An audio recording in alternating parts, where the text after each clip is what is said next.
Decoding Rumi's Masnavi by Purified.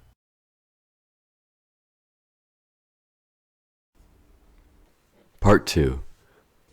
How the companion of Jesus, on whom be peace, entreated Jesus, on whom be peace, to give life to the bones. As we mentioned, many people have been looking for the exalted name, but whether or not it works for everyone is controversial. Rumi suggests that one must be able to manifest the exalted name in oneself and become the exalted name itself. Many of our inner experiences are lacking in depth. When we speak of the truth, as long as it is not present with us, it is only a word and a signifier with no signified. Some spiritual events have happened to us, and we have perceived them, and that perception is related to the presence of those events within us. One cannot fall in love just by repeating the word love, because being in love is an inner emotion as well as an immediate personal experience. The present story is a symbolic one and should not be approached from the memory filter. This enables immediate connection with the experiences. The human's inner discovery of the truth concerning being is a personal one, and if we put aside the memory filter, we will be dealing with new experiences. We have to be careful with our desires and not go after what we don't know. We must be careful about our desires and never pursue the ones we are not knowledgeable about. We should not desire for something of which we have no personal experience. Another point of the story is that even Jesus can never realize a desire for which human is not prepared. When faced with a great human, there is no expectation that they reveal the secrets readily to us. Mysticism is all about talking about something which is our personal experience. We need to see our own capacity and potential because success requires capacity. If there is no preparation and necessary capacity in humans, even Jesus cannot help them. Conclusion of the story of the coming in life of the bones at the prayer of Jesus, on whom be peace. Jesus pronounced the name of God over the bones on account of the young man's entreaty. For the sake of that foolish man, the decree of God gave life to the form which those bones had possessed. A black lion sprang forth, smote once with its paw, and destroyed his image. It tore up his skull. His brain was scattered on the spot the brain of a nut. For in him was no brain. If he had a brain, his being broken to pieces would have been no injury at all except to his body. Jesus said to the lion, "How did you maul him so quickly?" The lion said, "Because thou wert troubled by him." Jesus asked, "How did you not drink the man's blood?" "In a dispensation 'twas not granted to me to drink it," replied the lion. "Oh, many a one that like that raging lion has departed from the world without having eaten his prey. His ordained portion is not even a straw, while his greed is as great as a mountain. He hath no means of satisfying his desires, though he has gotten the material means. O thou who hast made it easy for us to do unrewarded and fruitless labor in the world, deliver us. To us it seems a tempting bait, and 'tis really a hook. Show it to us even as it is." The lion said, "O Messiah, my killing this prey was merely for the purpose that warning might be taken by others. Had there still been for me in the world an allotted portion of food, what business indeed should I have with the dead? This is the punishment deserved by him that finds pure water, and like an ass stales impertinently in the stream. If the ass knows the value of the stream, instead of his foot, he will pull his head in it. If we want higher awareness, we must work hard and seek the truth. Healthy reason dictates that we increase our self-awareness. The lion in this story is a symbol of thought which destroys human beings. Human pursues his own interests based on the material needs, and it is natural. Yet if all life is limited to the interests, no spirituality or truth will remain. He finds a prophet like that, a lord of the life-giving water, a cherisher of life. How does not he die before him, saying, "O Lord of the water, make me living by the command, be. Take heed. Do not wish your cursed fleshy soul alive, for it is the enemy of your spirit since long ago. Dust be on the head of the bones that hinder this cur from hunting the spirit. You are not a cur. How are you in love with the bones?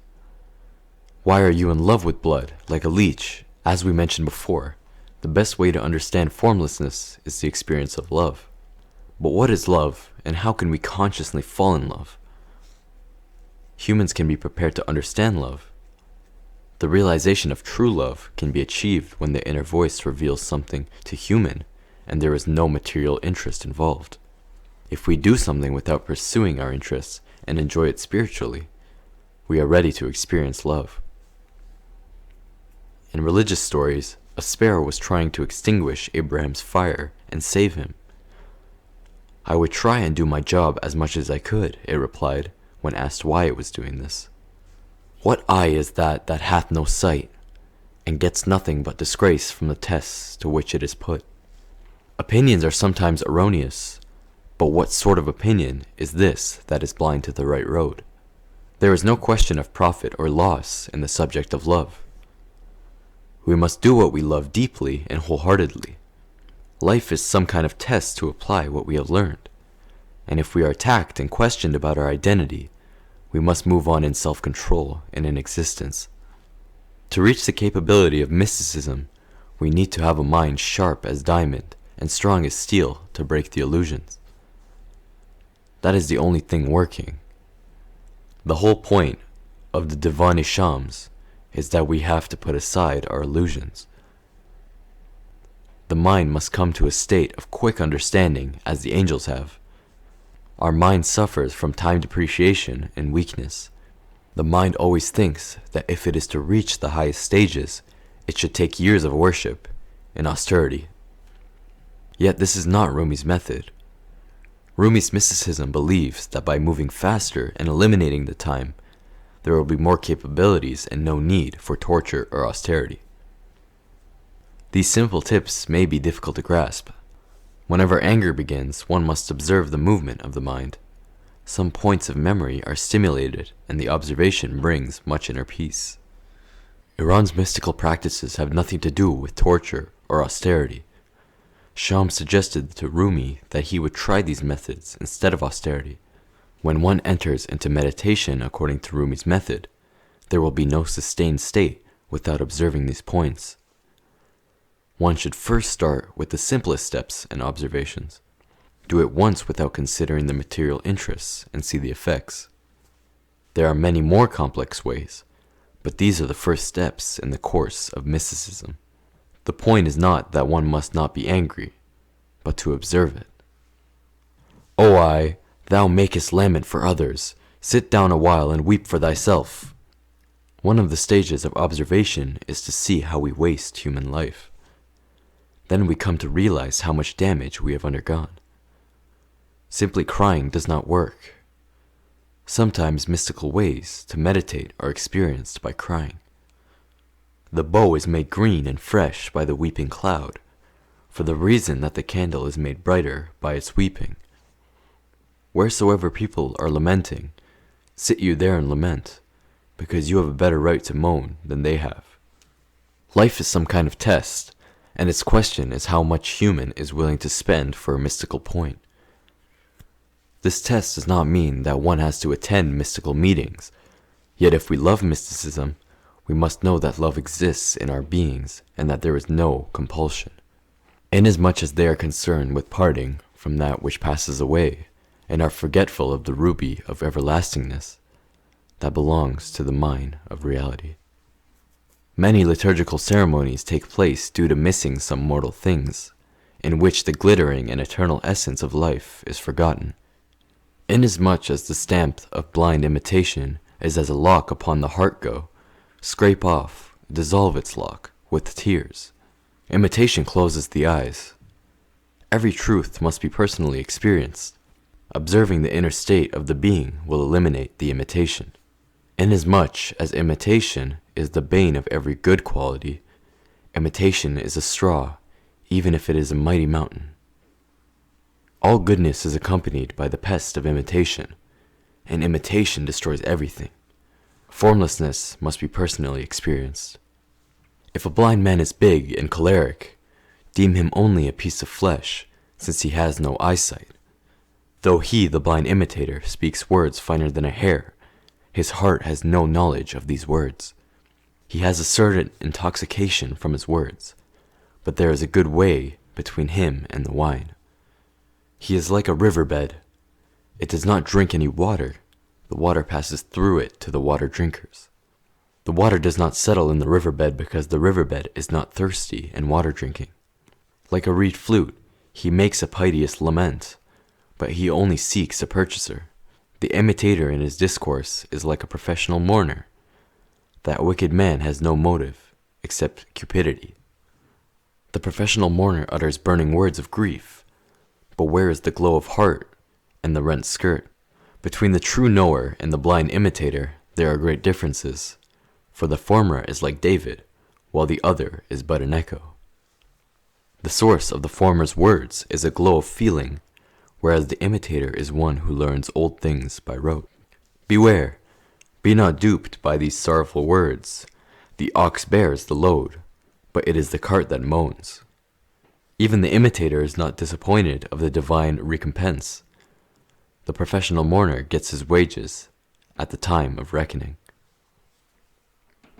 Both infidel and true believers say God, but there is a good difference between the two. The beggar says God for the sake of bread. The devout man says God from his soul. If the beggar distinguished from his own saying the name of God, neither less nor more would remain before his eye. For years, that bread-seeker says God, like the ass. He carries the Koran for the sake of being fed straw. Had the word on his lips shone forth in his heart, his body would have shivered to atoms. In sorcery, the name of a demon finds the way to success. You are earning a petty coin by means of the name of God. Human is observation, and all existence is what we observe. We should not wait for Jesus to appear while we are not ready to receive him. You have to listen to the inner voice and act without analysis and judgment. Every moment of our lives is a test, and it shows what the human is naturally looking for. One should not imagine that the truth is realized by torture or austerity. Rumi does not believe in isolation or imitation, urging humans to be in the middle of the people and not to observe phenomena through the filter of memory and with the mechanism of the mind.